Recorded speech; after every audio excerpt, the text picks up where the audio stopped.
those, so I'll way more than 6. Welcome everybody. Hope you're all having a lovely time. Not too much percent of being drunk. If you could avoid throwing it over the car, that'd be lovely. Right, new Aston Martin Vantage.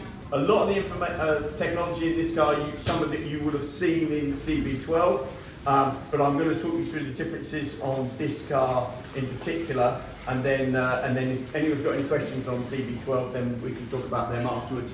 So, from the angle that actually the most of you are standing at, the car doesn't look hugely different. So it's still got a Vantage feel to it. The silhouette hasn't really changed. It has changed very subtly on the bonnets here, but essentially the car looks the same. From all angles, if you look at the details, there are subtle changes that you can see. But from the front is where the big differences are. So obviously the headlights have now moved to a less slitty shape, shall we describe them as. So they are more like eyes. They are LED matrix headlights, so in each bulb has around about 96 different bulbs that if anyone's driven with LED matrix headlights, when you drive along with your full beam on, it will, with no one's around you, all 96 of those bulbs work. Via the camera that's up in the windscreen there, if someone comes the other way, it will turn some of them off so you don't blind the person coming the other way. Similarly, when you drive up to a reflective sign, it will turn down the intensity of the light. Red lights it recognises different to white light, so it will dim the light much quicker for someone coming towards you than when you're following someone. So that technology is on all of the headlights, and it's probably the biggest thing that people notice on this car. The grille is 40% bigger than the cars that are out there. People don't really notice the difference on that. But it's a much bigger grille. There's now 5 radiators behind here to try and keep the car cool, because we've now got 665 PS from the engine. It's 656 horsepower in old money. Really easy to remember that, just change the last 2 numbers around. Some of the other ones I'm completely lost. So it's got a lot more power, and it's a lot more purposeful, particularly with the side air intake that's right down on the outside here. That is not just for styling. So part of that goes towards brake cooling. The rest of it goes towards trying to create a side skirt down the side of the car so that that air escapes out of the wheel arch and then is guided when the wheel is turning to try and use the angle of the carbon fibre strip on the side there. What you're trying to do, if you create a curtain down there with high pressure air, when the air goes under the car, you create a negative pressure. So this is like an aircraft wing running upside down. So what you're trying to do is pull the car down onto the road to give yourself more grip. Obviously, the higher speeds you travel at, then the greater the effects that you get from that. And obviously, you'll only ever do that 70 miles an hour in this country. I'm not expecting anybody to do anything different. The car's got a different badge on it. You'll notice the new CI.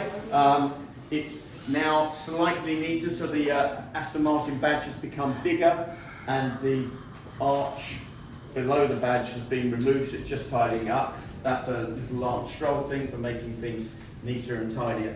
Moving around to the side, the car's now got 21-inch wheels, which you would think would make the ride worse. It is absolutely not.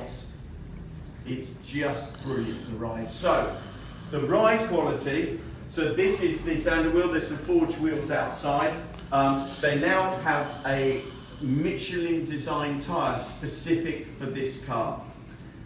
So when you have a car that's running on a tyre where it knows what the tyre is, and then obviously you know what the chassis is and you know what its torsional strength is, the join between those two is the dampers.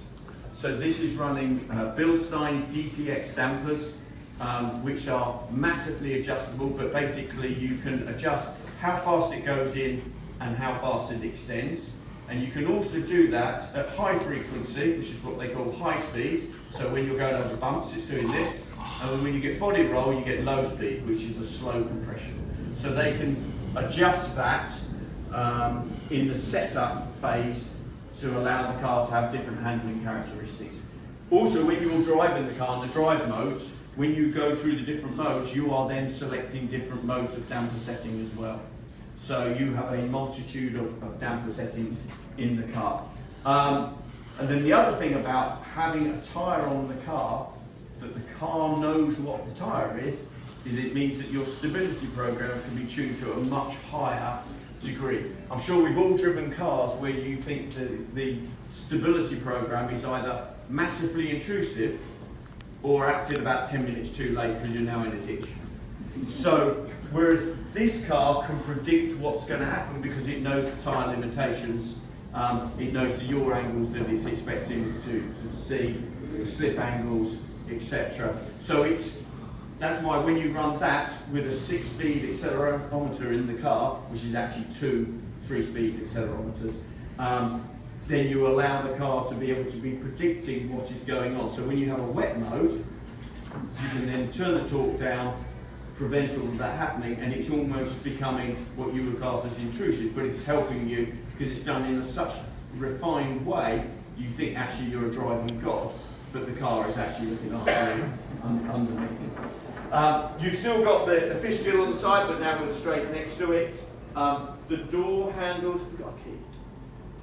The door handles are now self-presenting. So, gone are the day where you need to shove your thumb into it and then grab the other side of it, which when I do events for people who are not used to Aston, so we use these cars at Cheltenham and things, and they've had too many glasses of champagne. Trying to explain to someone who's had a few drinks how to open the door is a bit complicated. So whereas now you can just do it on the button and the handles will present themselves. Also the mirror adjustment. One of the things that people used to complain about was the mirror wasn't big enough. Anyone complain about that? Okay. So we used to get complaints that the mirror lens wasn't big enough. Now, if you make the mirror lens bigger and then you make the case bigger, you increase the blind spot area when you're driving the car. So these now have a frameless outside but a bigger glass area, but the whole mirror adjusts. So the adjustment, the motor for the adjustment is actually in the cases and the whole case moves. It also means that when you lock the car, they fold up and they stay further away from getting damaged. And it's a really nice touch when you drive the car. You haven't got that big rim around the outside and just reduces your blind spots. Coming to the back here, the diffuser's been modified. And we were talking about earlier about the air going under the car. So this is designed to accelerate the speed that the air travels out from under the car. So that further increases the reduction in air pressure under the car. And the other thing at the back of the car, there's now a bar running across between the turrets just to stiffen the torsional strength of the rear of the car. If anyone gets to drive this, it's absolutely stunning. When I drove this car, I look at the outside, I think, well, there's not a lot of difference apart from the front. You get inside the car, you see the infotainment system, you think, oh, this is much nicer. This is a big step forward in terms of its interaction. You have touch screen, you have different driving modes. No, you have more leather than ever.